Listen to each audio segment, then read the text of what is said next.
take a look at Delia. The cool thing about this house is we bought it and we separated the backyard into a separate lot. So we flipped the house, made the normal profit that we would expect on a property like this, and sold the lot for an additional $300,000. So kind of a 2-for-1 deal. Check it out.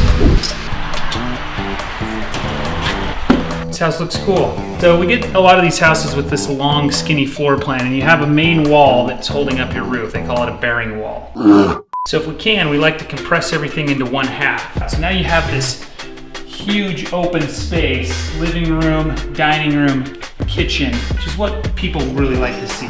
These granite countertops look great because they're not granite, they're quartz. Just kind of a money-saving thing that we do now. I mean, this kitchen turned out great. You'll notice we don't have the refrigerator in here. People are going to tell you different things. And on different projects, sometimes I do a fridge, sometimes I don't. But a lot of times, buyers are going to want to buy their own fridge anyway, especially in a higher price range. So we just leave the fridge out. Saves us a little money on the end. Let me show you the master bedroom. Now, I don't know if you can tell from this video, but we got a bedroom over here. We got a skinny chunk of house, which is the living room. That's all there's space for. We want to put a master on the main, because otherwise we got to go in the basement. People don't love masters in basements. Problem is, people don't really love having a master off the kitchen. But we didn't really have any other choice, so we just left the master over here. But you can see it's a nice big space. So you have all the function. The only thing weird about it is it's off the kitchen.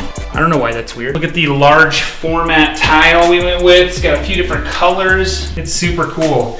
And if you think about it, we actually used the same tile in our whitewater flip. We love to just kind of keep going with the same things if we know they work. We deal with a lot of basements in Utah. For those of you who aren't in Utah, sometimes basements are foreign to you. A lot of the times, if the house is older than 50 years, you have height issues, even in $1 million home like this.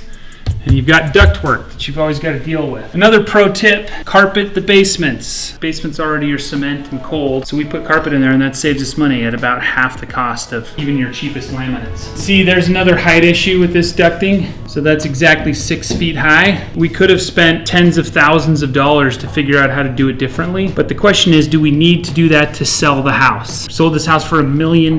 So the answer is no. We made the right choice this time. So we got a nice little kitchenette down here in the basement, which makes this space with a walkout could be its own unit that the buyers could rent out. So that adds value for them. So we'd like to add that if we can, and we leave the appliances out. The best part about this deal is we bought it so that it was still a good deal if we just did the house. But you can see it's got this big backyard.